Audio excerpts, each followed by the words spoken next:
was. What was the game, great. Johnny? It was a friendly game. It was Rangers versus Marseille, and we were working on Ferguson's theory, and we got a message basically for David Murray. Anybody that wanted to come, Bob Riley got in touch, and there was a bunch of us went there, Jonathan Kidd and all that, and we went over. Rangers played Marseille in a friendly. No, What went on in... Maybe I'm getting it. No, it was Nisbet's. It was testimony. I was in the committee. I don't think. No, there was some guys there.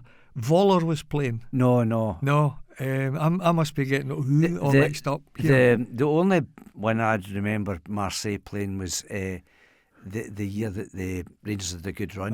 Maybe that's it. Anyway, what the point I was going to make was, I was at a game there with Ron Bain, Paul Young, a bunch of us were there, and Maurice Johnson was playing for Rangers, and he'd come back to play. That was it. That was the Scott. And there was these guys sitting in front of us, and they were shouting every time. They're going, "Get to Mo, get to Mo, get to Mo!" And when they gave it to Mo, they were going, "Boo!"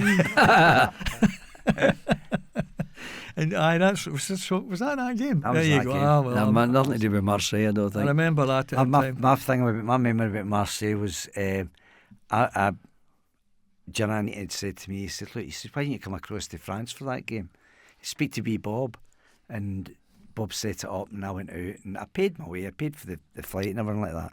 And Ron Bain and Paul Young came along with me, and they were trying to speak to the Marseille Ultras. Right. These guys were absolutely crazed. So I managed to dodge them and made my way to the stadium, and I'm walking up towards the old velodrome. You remember? I was at the game. I was there. It was a bit of a dump, but there was a guy standing at the top of the hill. He was a French Foreign Legionnaire. And he was kitted out in all the gear. He was about 6'2". He's built like a door. He was like a bullet head and all that, standing at ease. And I'm walking up, and I had my suit on, and I had a wee Rangers badge that wee Bob gave me. And I'm walking up, and as I passed him, he looked down at me and went, "You all right, wee man?" And I went, I said, "I'm good." He went, "Come on to Terry's."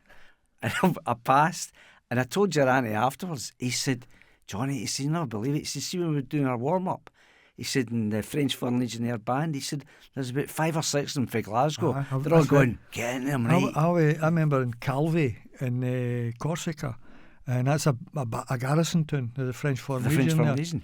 And I was walking up the main street. There's 2 guys coming towards me, the French Foreign Legion. It's not the blue and all that kind of thing, but it's a kind of pale beigey sort of type thing they had. And it wasn't keppies with a hanky at the back, it was that. And there's 2 guys coming towards it, and they look, like absolute bears. 6'4", something like that, built like tank, bronze and all that. And they're walking towards us, and they're talking to each other. And you're thinking, the Frenchmen for the Champs-Élysées and all the tragic life they've had and all that, and they're walking down, and as they get closer, one saying to the other, "I never said that." And I'll tell you this, if he says I did, that's a lie. And that bacon for the breakfast and all that sort of stuff. 2 big Northern Irish guys walking down. And apparently at that time, it was mid-80s, it was made up mainly guys from Northern Ireland and Poland, because Poland was under martial law under General Jaruzelski. Is that right? That was the get-out. The get-out. And when you joined the Foreign Legion... When you start describing that there, Phil, I could see it was a carry-on film in my head. I know, it's a bit like that. But what you do when you join the Foreign Legion is you can take a nom de guerre. You can take a war name. And they don't know who your name is. They don't ask your name, your identity. Dick McBlurty. You could call yourself anything. Forget the ball, get on with the game. Subscribe now. And remember, it costs you nothing.